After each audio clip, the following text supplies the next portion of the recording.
दिए में जो फूल बत्ती लगती है, गोल बत्ती लगती है, गोल वाली, ये बत्ती हमेशा कोई विष्णु भगवान की पूजन कर रहे हो, शिव जी की पूजन कर रहे हो, कोई अन्य देवता का अगर आप स्मरण कर रहे हो तो गोल बत्ती लगाई जाती है। भगवान के मंदिर में पूजन कर रहे हो तो गोल बत्ती लगाएं।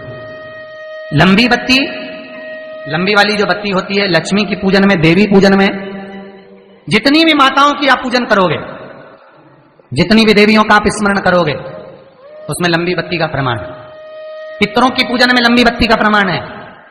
पितरों को कभी गोल बत्ती नहीं लगती। आप मटके के पास में, परिंदे के पास में, जल के पात्र के पास में कोई भी अगर दिया लगाएंगे तो वहां गोल बत्ती रखकर लगाएंगे तो घर में लक्ष्मी नहीं टिकेगी।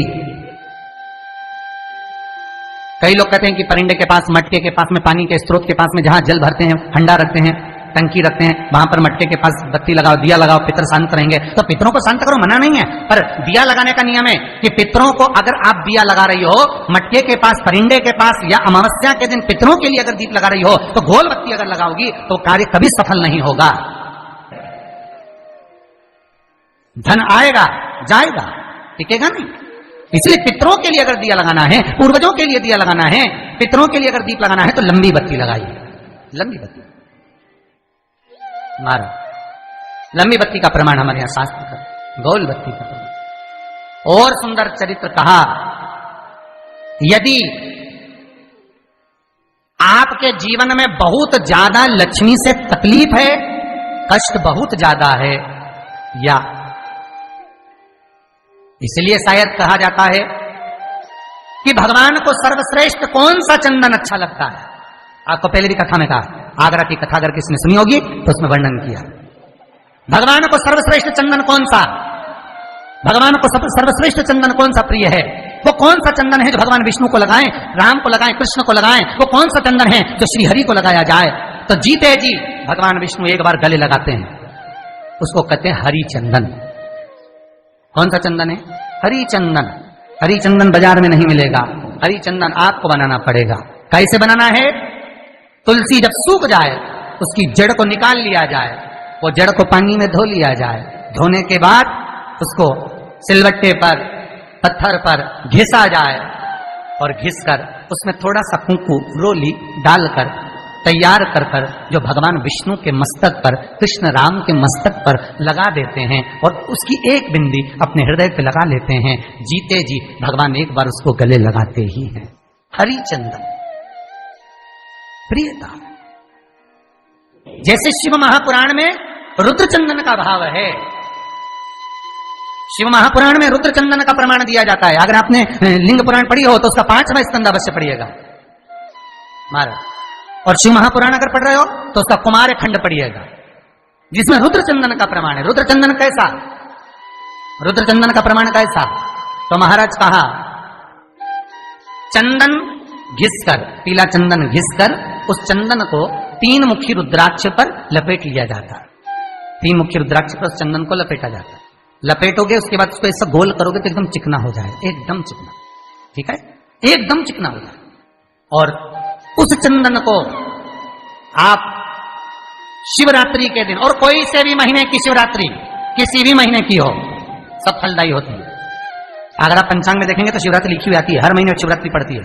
किसी भी महीने की शिवरात्रि पर रुद्र चंदन, अर्थात जो चंदन का आपने 3 मुखी रुद्राक्ष में लेपन करा है, उसका गोला बनाया है, वो चंदन अच्छा मोटा मोटा कर लेना, अच्छा बढ़िया, ऐसा नहीं थोड़ा बहुत ही लगा, पूरा रुद्राक्ष दिखना नहीं चाहिए, पूरा लपेट कर उसको शंकर के शिवलिंग पर ले जाकर रख दीजिए, और फिर धीरे धीरे शंकर भगवान का जल अभिषेक करना प्रारंभ कर दीजिए। वो चंदन पूरा धीरे धीरे शंकर के शिवलिंग पर डलना चाहिए।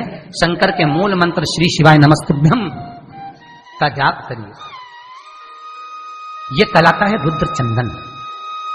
इस चंदन के अभिषेक से महाराज जो काम नहीं होता, आप कर कर उस कार्य को प्राप्त कर सकते, सिद्ध कर सकते। रुद्र चंदन, हरि चंदन, रुद्र चंदन, ये वो चंदन है जो जीवन का सुख प्रदान करने वाले, हर तत्व देने। मंगल है, राहु है, केतु है, दशा बेकार चल रही है, लक्ष्मी नहीं आ रही, कष्ट बहुत है, फैक्ट्रियां नहीं चल रही, कहीं मत जाओ, मेरे शिव की शरण में जाकर एक बार शिव महापुराण को पूरी सुनो, शास्त्र के हटकर कुछ नहीं बोलेंगे। जो शास्त्र सम्मत है, स्कंद पुराण में, विष्णु पुराण में, नर्मदा पुराण में, लिंग पुराण में, शिव महापुराण में, भविष्य पुराण में जितनी जितनी बातें लिखी होती है उसको छाट छाट कर लेकर आते हैं, आपको बता देते हैं कि आप ये कर लो, उससे फायदा मिल जाएगा। कोई ज्योतिषी नहीं, कोई कुछ नहीं, बस केवल भजन करो, शंकर का अनुमोदन करो और विश्वास रखो शंकर पर, तो किसी को 1 रुपया देने की जरूरत नहीं पड़ेगी। भजन करो, विश्वास शंकर पर रखना, जन्म मरण और परण वो देगा, सुख वो देगा, समृद्धि वो देगा। जिसके घर में बहु रिद्धि सिद्धि हो, जिसके घर में अमोद और प्रमोद पोते हो, जिसके घर में शुभ और लाभ दरवाजे पर बेटे बनकर विराजमान होते हो, जिसके घर में स्वयं अखंड सौभाग्य देने वाली पार्वती हो, जिसके घर में लक्ष्मी देने वाली लक्ष्मी बेलपत्र के पेड़ के नीचे झाड़ू लगाती हो, जो स्वयं सरस्वती को स्वर प्रदान करता है वो शंकर है। जब सब कुछ उसके पास में है, कुबेर का खजाना वो चोर को दे देता है, जब सर्वस्वता उसके पास है, तो आप इधर उधर डोलते क्यों हो? क्यों डोलो? उस पर विश्वास रखो। वो शंभु, वो शंकर, वो त्रिकालदर्शी, वो कैलाशी, वो अविनाशी सुख देगा, आनंद देगा। पाने का तरीका केवल उसको रिझाओ। जो मंदिर आपसे दूर हो, जिस मंदिर में कोई नहीं जाता, जिस मंदिर में कोई दिया तक नहीं लगाता, उस मंदिर में तुम जाओ और उस मंदिर में एक दिन जाकर प्रकाश करता रहना, एक बार दिया जला कर आना, मंदिर की सफाई कर आना, शंकर जी पे जल चढ़ाकर उनको स्नान कराकर कोई पत्ती पेड़ पौधे की पास में तोड़ के चढ़ाया आना। 2-4 बार कर कर देखना कितना शांति, कितना धीरज, कितना आनंद, कितनी समृद्धि, कितनी लक्ष्मी मिलती है। तुम करोगे तुम्हारा पेट भराएगा, हम करेंगे हमारा पेट भराएगा। स्वयं करिए। तो ब्रह्मलोक के देवता ब्रह्मा हैं, वैकुंठ के देवता भगवान विष्णु हैं, और मृत्यु लोक का अगर कोई देव है तो वो महादेव है, केवल शंकर, केवल शिव, मृत्यु लोक का देव। अभी एक विचार करो, तुम्हारे घर में अगर थोड़ी सी तकलीफ आई तो सबसे पहले अमेरिका में लड़का रह रहा वो आएगा क्या? पूना में बच्चे रह रहे हैं वो आएंगे क्या? इंदौर में बेटी रह रही वो आएगी क्या? उज्जैन में कोई रह रहा है वो आएगा क्या? सबसे पहले वो आएगा जो तुम्हारे घर के पास होगा या घर के करीब में होगा, बिल्कुल लगा हुआ होगा या घर में होगा। अब आप कहां रहते हो? जितने लोग कथा सुन रहे हैं सही बताना, कहां रहते हो? पृथ्वी पर, मृत्यु लोक में रहते हो। और पुकार किसको रहे हो?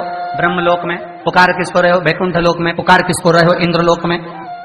और जो घर के घर में रह रहा है, जो तुम्हारे पास में रह रहा है, जो मृत्यु लोक में रह रहा है, उसको तो बुला ही नहीं रहा। कई लोग कहते हैं मृत्यु लोक। कई लोगों की आदत है, पड़ोसन को तो खूब चाय पिलाएंगे, पड़ोसन की काकी के तो खूब पांव पड़ेंगे, पड़ोसन को तो चाय भी पिलाएंगे ना, इतना घूंघट रही ना, धोप भी लगाएंगे, पड़ोसन को तो खूब प्रणाम करे, पड़ोसन को तो खूब नमन करे, पड़ोस की काकी के ना, मौसी के ना, चाची के ना, इनके ना उनके। और घर की सास को तो कभी पांव नहीं पड़े, 30 त्योहार पे भी बस यही हाल है।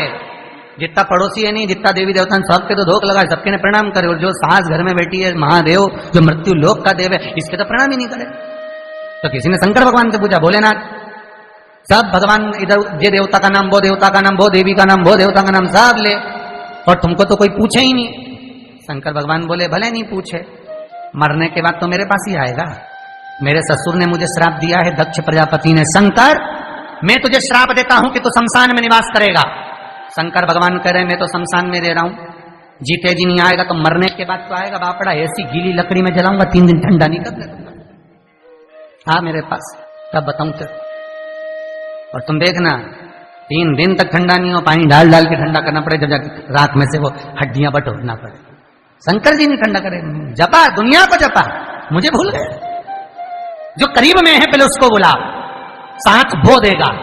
जो तुम्हारे पास में है पहले उसको बुलाओ, ले जाकर हॉस्पिटल तो छोड़ ही रहेगा। मृत्यु लोक का देव महादेव शंकर है। कष्ट भी हो तो पहले उससे कहो।